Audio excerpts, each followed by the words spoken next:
जय हिंद दोस्तों। जैसा कि आप देख चुके हो ऊपर ऑलरेडी कि सीआईएसएफ की वैकेंसी आ चुकी है, जो कि पूरे 3 साल बाद आई हैं। लास्ट टाइम वैकेंसी आई थी 2019 में, उसके बाद अब आ रही है वैकेंसी।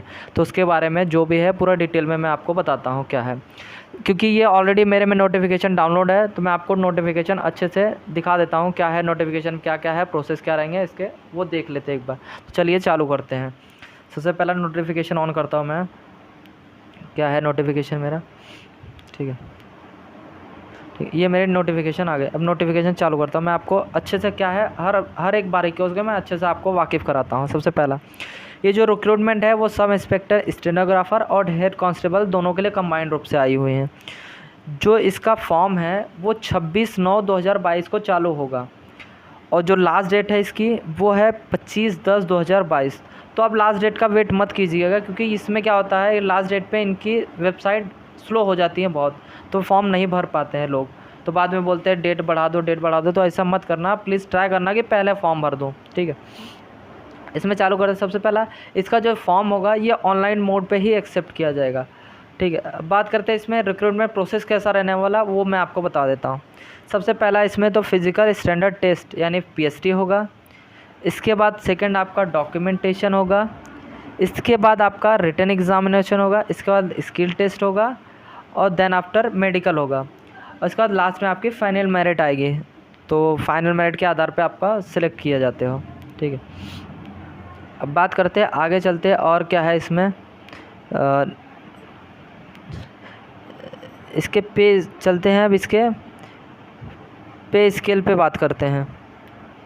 तो पे स्केल पे चलते हैं। ये जो असिस्टेंट सब इंस्पेक्टर स्टेनोग्राफर की पे लेवल 5 लगती है, तो ये 29,200 से स्टार्ट होती है, जिसकी लमसम सैलरी आती है 50,000 के आसपास आफ्टर ट्रेनिंग।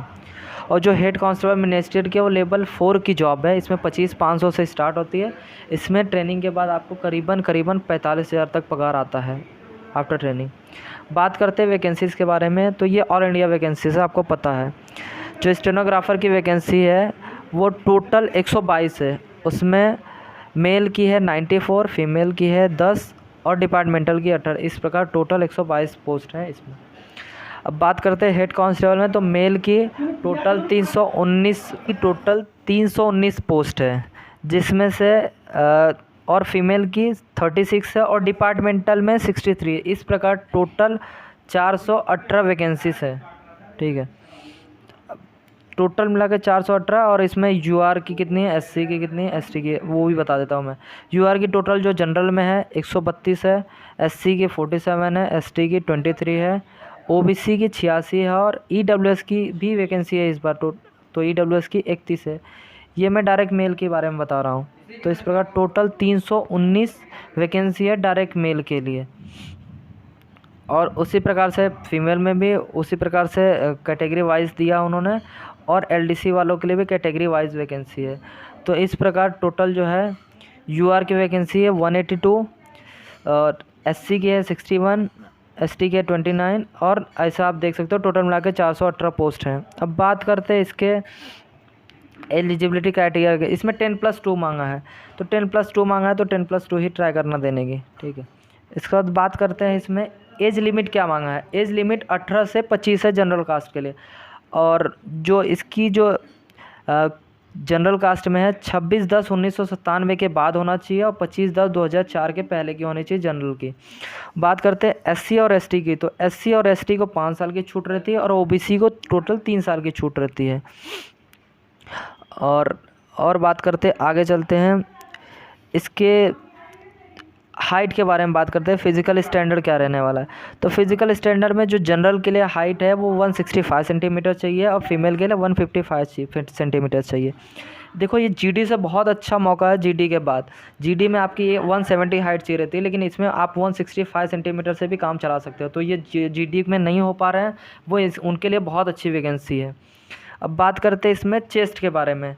तो चेस्ट आपको नॉर्मल में 77 चाहिए, और 5 सेंटीमीटर का एक्सपांसन चाहिए, तो इस प्रकार 82 चाहिए। फीमेल में तो कोई चेस्ट वगैरह काउंट नहीं किया जाता। और एसटी के लिए 1 सेंटीमीटर की छूट दी जाती है, उसमें 76 चाहिए और 5 सेंटीमीटर का एक्सपांसन चाहिए, तो इस प्रकार 81 सेंटीमीटर हो जाता है। और फीमेल में इनमें भी कोई काउंट नहीं किया जाता। अब बात करते हैं इसके स्किल टेस्ट के बारे में। ठीक है, स्किल टेस्ट के बारे में बात करते हैं। तो जो स्किल टेस्ट होगी ASI की, वो होगी 80 वर्ड पर मिनट, वो उनकी अलग होती है, वो देख लेंगे। और बात करते हैं हेड कांस्टेबल की, तो हेड कांस्टेबल में इंग्लिश टाइपिंग 35 वर्ड पर मिनट चाहिए और हिंदी में 30 वर्ड पर मिनट चाहिए। हिंदी टाइपिंग थोड़ी टफ होती है एज़ कम्पेयर टू इंग्लिश, इसके लिए इनकी कम दी जाती है। तो इनमें जो है रेशो बहुत कम का आता है, तो ट्राई करना आप जैसे आपका रिटर्न एग्ज़ाम हो जाए तो आप टाइपिंग में लग जाना, क्योंकि इनकी टाइपिंग थोड़ी टफ होती है। जैसे कि मैं लास्ट टाइम मैं खुद दिया था, तो उसमें अगर 100 बंदे बैठ रहे थे तो उसमें से किसी में 6, किसी में 7, किसी में 10 के ऊपर बंदे नहीं जा पाते हैं। तो आप जैसे आपका रिटर्न एग्ज़ाम हो जाए तो आप टाइपिंग के लिए लग जाना। ठीक है, तो इनमें थोड़ी टफ होती है टाइपिंग, इसके लिए आप टाइपिंग के लिए लग जाना। अब आगे बात करते हैं और इसमें क्या है, मेडिकल स्टैंडर्ड आप देख लेना। मेडिकल स्टैंडर्ड तो आपको पता है नॉर्मल रहता है, इनमें टैटू वगैरह, आई साइट वगैरह सब देख लेना। अब आगे बात करते हैं इसमें और इम्पोर्टेंट पॉइंट क्या है। ये स्टेट वाइज, स्टेट जैसे मैं महाराष्ट्र, गुजरात, दमन दीव, गोवा, सब ये सब का फॉर्म वेस्ट जोन में वो किया जाओ काउंट किया जाएगा। तो उनका जो है मुंबई के आसपास ही फिजिकल लिया जाता है। फिजिकल में क्या रहता है, वही आपको बताया मैं, चेस्ट और हाइट, यही 2 चीज़ें, चेस्ट हाइट एंड वेट भी चेक किया जाता है। ठीक है, और बाकी कुछ नहीं है। और बाकी चलते हैं, बात करते हैं फ़ोटो कैसे अपलोड करने हैं। फ़ोटो 20 से 50 KB के होने चाहिए और रिसेंट होने चाहिए, और हाँ उस पर डेट मेंशन होनी चाहिए जिस टाइम आपने फ़ोटो खिंचवाई हो। और बात करते हैं सिग्नेचर की, तो सिग्नेचर 10 से 20 KB होना चाहिए और रिसेंट साइड वो भी होने चाहिए, फोटो चेंज मत करना। ठीक है, वो आराम से हो जाएंगे। बाकी आपके जो है डॉक्यूमेंट भी थोड़े बहुत कुछ अपलोड करने पड़ते हैं, तो वो PDF फॉर्मेट में चल जाएंगे और 1 MB से कम होने चाहिए वो, ये सब तो आराम से हो जाएंगे। अब बात करते हैं एप्लीकेशन फ़ीस के बारे में। तो इसकी एप्लीकेशन फ़ीस 100 रुपये है जनरल और OBC के लिए। बाकी के लिए SC ST में तो कोई फ़ीस वगैरह नहीं लगती है। ठीक है, SC ST, फीमेल, एक सर्विसमैन, किसी को फ़ीस वगैरह नहीं लगती है। अब आगे बात करते हैं और आगे क्या होने वाला है। आगे मेडिकल स्टैंडर्ड ये तो मैंने सब आपको बता ही दिया, फिज़िकल वगैरह सब। अब बात करते हैं पेपर पैटर्न के बारे में। पेपर पैटर्न इसका कैसा रहने वाला है। जो जनरल इंटेलिजेंस रीजनिंग है वो 25 क्वेश्चन 25 मार्क्स के लिए, जनरल नॉलेज 25 क्वेश्चन और 25 ही मार्क्स के लिए। मैथ जो है अर्थमेटिक बोलते हैं उसको, 25 क्वेश्चन 25 मार्क्स के लिए। और जनरल इंग्लिश और हिंदी, इंग्लिश वाले इंग्लिश कर सकते हैं, हिंदी वाले हिंदी कर सकते हैं, वो भी 25 क्वेश्चन 25 मिनट के लिए और 120 मिनट। इसमें निगेटिव मार्किंग नहीं होती है। हमारे GD में तो निगेटिव मार्किंग होती है, लेकिन ये वैकेंसी ऐसी है कि जिसमें निगेटिव मार्किंग नहीं होती। तो ये बहुत अच्छी अपॉर्चुनिटी है जो देना चाहते हैं, ये आराम से इसमें दे के आराम से सिलेक्ट हो सकते हैं। ठीक है, और आगे बात करते हैं और इसमें क्या क्या है। और तो बाकी सब मैंने आपको मोड ऑफ सिलेक्शन सब चीज़ बता दिया, और बाकी जो जो इंपॉर्टेंट पॉइंट थे लगभग सारा मैंने आपको डिटेल से बता दिया। अगर आपको कुछ भी डाउट हो तो आप कमेंट करके पूछ सकते हो। ठीक है, जय हिंद दोस्तों, धन्यवाद।